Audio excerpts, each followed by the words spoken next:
నమస్కారం. కుంభరాశి వారికి స్వాగతం. ఈ రోజు అనగా 2026 ఆగస్టు 26 బుధవారం నాడు కుంభరాశి వారికి ఖర్చులు, ప్రయాణాలు, వ్యక్తిగత ప్రణాళికలు మరియు మానసిక ప్రశాంతతకు సంబంధించిన విషయాలు ముఖ్యంగా కనిపిస్తాయి. ఈ రోజు చంద్రుడు మకర రాశిలో సంచరిస్తూ ఉండడంతో కుంభరాశికి ఇది 12వ స్థానమైన వ్యయస్థానాన్ని ప్రభావితం చేస్తుంది. శ్రవణ నక్షత్ర ప్రభావం వల్ల ఇతరుల నుంచి వచ్చే సమాచారం, సలహాలు మరియు దూర ప్రాంతాలకు సంబంధించిన విషయాలు మీ నిర్ణయాలపై ప్రభావం చూపవచ్చు. కాబట్టి ఈ రోజు తొందరపాటు కంటే ఆలోచనతో ముందుకు వెళ్లడం మీకు మంచిది. మీకు శనిదేవుడి మరియు శ్రీ గణపతి అనుగ్రహం కావాలంటే ఈ వీడియోని చివరి వరకు చూడండి. ఇంకా వ్యక్తిగత సమస్యల కోసం స్క్రీన్ పై కనిపిస్తున్న మా గురువు గారి 8008315415 నెంబర్ కి కాల్ చేయండి. ఇక విషయానికి వస్తే ఉద్యోగస్తులకు ఈ రోజు వెనుకబడిన పనుల్ని పూర్తి చేయడంపై దృష్టి పెట్టాల్సి ఉంటుంది. విదేశీ కంపెనీలు, రిమోట్ వర్క్ లేదా దూర ప్రాంతాల వ్యక్తులతో సంబంధం ఉన్న వారికి ఉపయోగకరమైన సమాచారం రావచ్చు. మీ పని గురించి అవసరం లేని విషయాల్ని ఇతరులతో పంచుకోకండి.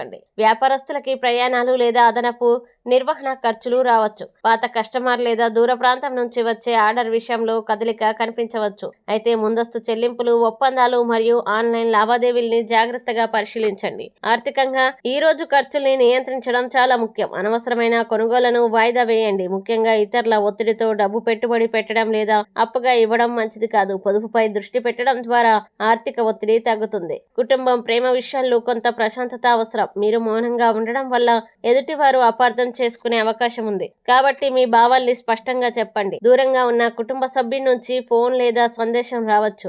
ఆరోగ్యం పరంగా నిద్ర, ఒత్తిడి మరియు అలసటపై శ్రద్ధ పెట్టండి. రాత్రి ఆలస్యంగా మేల్కొని ఉండకుండా విశ్రాంతికి ప్రాధాన్యతనివ్వండి. ఆరోగ్య సమస్యలు ఉంటే వైద్యుల సలహాను పాటించండి. ఈ రోజు ప్రత్యేక హెచ్చరిక: డబ్బు, ప్రయాణం మరియు ఆన్లైన్ లావాదేవీల విషయంలో తొందరపాటు చేయకండి. మీకు వచ్చిన సమాచారాన్ని ధృవీకరించిన తర్వాతే నిర్ణయం తీసుకోండి. ఇక ఈ రోజు చేయాల్సిన పరిహారం: బుధవారం కావడంతో శ్రీ గణపతికి దుర్వ సమర్పించి ఓం గం గణపతే నమః మంత్రాన్ని 21 సార్లు జపించండి. కుంభరాశికి అధిపతి శని కాబట్టి సాయంత్రం నువ్వుల నూనెతో దీపం వెలిగించి ఓం శం శనేశ్వరాయ నమః మంత్రాన్ని 8 సార్లు జపించండి. వీలైతే నల్ల నువ్వులు దానం చేయండి. ఈ రోజు కుంభరాశి వారి లక్కీ నెంబర్ 8, అనుకూల రంగు ముదురు నీలం. ఇక ఇలా ప్రతిరోజు కుంభరాశి వారికి సంబంధించిన రాశి ఫలాల కోసం మా ఛానల్ ని ఫాలో అవ్వండి. మీకు ఈ రోజు ఏ ఫలితం ముఖ్యంగా అనిపించిందో కామెంట్ లో తెలియజేయండి. సర్వే జన సుఖినో భవంతు.